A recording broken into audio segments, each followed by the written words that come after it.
नमस्कार, news bioscope देख रहे हैं आप और मैं हूं आपके साथ अमित झा। लगातार आंदोलन कर रहे झारखंड के मनरेगा राज्यकर्मी अब राजभवन के समीप धरना पे बैठ गए हैं। अब उन्हीं से हम जानेंगे और बात करेंगे कि आखिर क्या परेशानी हो गई आप लोगों को। हम लोगों ने जब से सरकार बना है और सरकार बनने से पहले भी ये सरकार मनरेगा कर्मियों का वादा किए थे कि आप लोग का अनुबंध कर्मी को संविदा नाम शब्द हटा देंगे और स्थायीकरण करेंगे। लेकिन सरकार बनने के बाद झारखंड सरकार किसी तरह का मनरेगा कर्मियों के ऊपर कभी सुध ही नहीं लिए, किसी तरह का मनरेगा कर्मियों से बात करने का भी औचित्य नहीं समझे। और आज मनरेगा कर्मी का स्थिति आज बहुत ही दयनीय स्थिति है। और विगत 17 साल से मनरेगा कर्मी झारखंड सरकार का मनरेगा एक महत्वाकांक्षी योजना है जिसको काम में हर जगह सरकार को ऊपर उठाने में और अपना नाम गिनाने में झारखंड सरकार मनरेगा को बहुत आगे अव्वल ले जाना चाह रहे हैं। लेकिन वही मनरेगा कर्मियों को प्रति उनका किसी तरह का संवेदनशील नहीं है। और हम लोग पूर्व में भी हम लोग 5 साल के अंदर में कई एक बार हम लोग ग्रामीण विकास मंत्री आलमगीर आलम का घेराव किए, हम लोग विभागीय सचिव से मिले, सभी से मिले, लेकिन सभी ने आश्वासन, केवल आश्वासन ही आश्वासन मिला। और सरकार का देखिए टर्म खत्म होने वाली है, फिर भी सरकार अभी तक हम लोग का कोई किसी तरह का शुद्धिकरण नहीं लिए है। हम लोग 18, 19, 20 और 20 तारीख को हम लोग बसाल जुलूस के माध्यम से सरकार को ये अवगत करा देना चाह रहे थे, याद दिलाना चाह रहे थे कि आपने क्या कहे। और अभी तक हम लोगों के प्रति किसी तरह का सुधि नहीं लिए हैं। इसीलिए मजबूरी में हम लोग मनरेगा कर्मी आज राजभवन के समीप हम लोग बैठे हैं। 3 दिवसीय सांकेतिक हड़ताल के बाद किसी तरह का सरकार सुधि नहीं ली। हम लोग 22 तारीख से पूरे झारखंड के सभी प्रखंड और पंचायत में, जो कि बहुत महत्वाकांक्षी योजना है, और प्रखंड में, पंचायत और ग्रामों में मजदूर को रोजगार देने का काम करते हैं। आज प्रखंड का स्थिति देखिए, पंचायत का स्थिति देखिए, मनरेगा कर्मी का हड़ताल में चलने के बाद मजदूर त्राहिमाम कर रहे हैं, पलायन पर मजबूर हो जा रहे हैं। और मजदूर का चूल्हा जलाने पर उनका स्थिति विकट स्थिति हो रहा है, क्योंकि वही मनरेगा कर्मी सभी मजदूरों को लाखों लाख में वो काम देते हैं, उनका रोजी रोजगार उनका उसी से चलता है। लेकिन आज पूरे प्रखंड में, पूरे झारखंड का प्रदेश पंचायत से भी काम ठप है।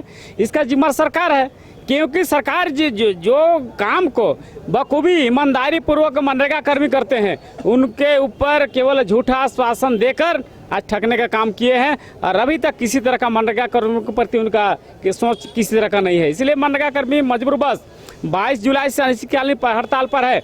और अब आपको बता दूं, कल प्रदेश स्तरीय हम लोग का ही राजभवन यहीं पर हम लोग का बैठक हुआ है। और हम लोग 29 जुलाई को विधानसभा से लेकर हम लोग एक मानव श्रृंखला के रूप में बैनर पोस्टर के माध्यम से सरकार को याद दिलाने का काम करेंगे कि आपने मनरेगा कर्मियों का अल्प मानदेय में किस तरह से सुदूर इलाका में आपका महत्वाकांक्षी मनरेगा योजना को काम कर रहे हैं, मजदूरों का पलायन रोक रहे हैं, मजदूरों का चूल्हा जला रहे हैं। लेकिन चूल्हा जलाने वाले का ही हमको लगता है कि चूल्हा बूतने को है। इसलिए हम सरकार से हम लोग का मांग है कि हम लोग का स्थायीकरण और वेतनमान, सिर्फ हम लोग को वेतनमान और अस्थायीकरण है। बाकी मांगे सरकार हमेशा की तरह ठगते आए हैं। आज हम मनरेगा कर्मियों का हमेशा से शोषण करते आए हैं। आज हम लोग को बता दूं कि आज किसी कारणवश आज आपका इरफान अंसारी जो ग्रामीण विकास मंत्री नया बने हैं, उन्होंने जानकारी लेने का आज कोशिश किए थे, बुलाए थे, लेकिन किसी कारणवश आज जो रांची से बाहर हैं, इसलिए आज हम लोग का किसी तरह का उनके साथ वार्ता नहीं हो सकी। इसलिए हम लोग को ग्रामीण विकास मंत्री आपका इरफान अंसारी से हम लोग को उम्मीद है कि जरूर मनरेगा कर्मियों पर वो रहम करेंगे और जानकारी लेंगे। और मनरेगा कर्मी जिस स्थिति में है वो मनरेगा कर्मियों का सुधि लेंगे। और जो भी वेतनमान है और स्थायीकरण है, उनसे आशा उम्मीद हम लोग यही करते हैं कि वो जरूर सुनेंगे और हम लोग का मांग पूरा होगा। और जब तक हम लोग का मांग पूरा नहीं होता है, हम लोग 22 जुलाई से अनिश्चितकालीन हड़ताल पर हैं और हड़ताल जारी रहेगा। और हमेशा की तरह हड़ताल अभी है, इससे और उग्र तरह का हम लोग आंदोलन का रूपरेखा तैयार करेंगे प्रदेश कमेटी के माध्यम से। और झारखंड सरकार को देखा देना चाहेंगे कि मनरेगा कर्मी एक है और वो अपने आप को कभी ठका हुआ इतना दिन महसूस किए। विगत 17 साल से बखूबी अपना काम को अंजाम दे रहे हैं, लेकिन अंजाम देने वाले के सरकार किसी तरह का अभी तक सुधि नहीं लिए हैं, ठगने का काम किए हैं। तो ठगाने का काम अब मनरेगा कर्मी नहीं बर्दाश्त करेंगे और सरकार को आगाह करती है कि 22 जुलाई अनिश्चितकालीन अगर चले गए हैं तो इससे अगला आंदोलन भी उग्र तरीका से किया जाएगा। क्या नाम है? मैं वीरेंद्र सिंह भोक्ता, झारखंड राज्य मनरेगा कर्मचारी संघ पूर्व प्रदेश अध्यक्ष, अभी संयोजक। आपका क्या नाम है? नीरोज लकड़ा, जिला सचिव, रांची जिला सचिव। रांची से। यहाँ आप लोग हड़ताल कर रहे हैं, धरना कर रहे हैं, क्या लगता है कि सरकार आपकी मांग पूरा करेगी? देखिए, पूरा करना नहीं करना तो उसके ऊपर है, सरकार के ऊपर। हम लोग अपना काम है, जो अभी हम लोग का जो स्थिति है और मनरेगा का जो स्थिति है प्रखंड में काफ़ी दयनीय हो गया है। हम लोग का हड़ताल में आने के बाद में बिल्कुल काम ठप हो गया है और इससे सरकार को पता चल रहा है। जिला हमेशा आजकल सभी चीज़ ऑनलाइन हो गया है, जिसके चलते ऐसा नहीं है कि मालूम नहीं है सरकार को। लेकिन यही है कि हम लोग चाह रहे हैं कि हम लोग सरकार से जल्दी वार्ता हो और हम लोग काम पे वापस चले जाएं।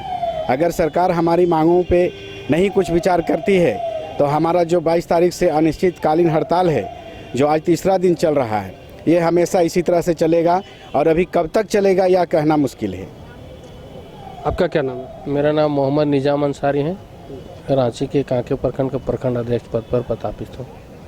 आप लोग धरना कर रहे हैं, अभी उन्होंने कहा जैसे कि इरफान अंसारी ने आप लोगों की सूझ लेने की कोशिश की, कब वार्ता हुई उन लोगों से? ये हमारी कल परसों जो है यहाँ पर प्रदेश स्तर पर हमारे यहीं पर बैठक हुई थी, तो उसमें हमारे जो अगुआ साथी हैं उन्होंने यह निर्णय लिया कि उनसे मिलकर बात किया जाए, लेकिन किसी कारणवश उनका कुछ आवश्यक कार्य हेतु वह यहाँ से दिल्ली निकल गए हैं, इसलिए उनसे अभी वार्ता नहीं हो पाई है। तो क्या लगता है वार्ता हो पाएगी? हाँ, वार्ता तो होगी। अगर जब तक से वार्ता नहीं होगी तब तक हम लोग हड़ताल पर ही डटे रहेंगे। देख रहे हैं आज कितनी बारिश हो रही थी, फिर भी हमारे साथी जो है वह ज़मीन पर बैठे हुए थे, है ना।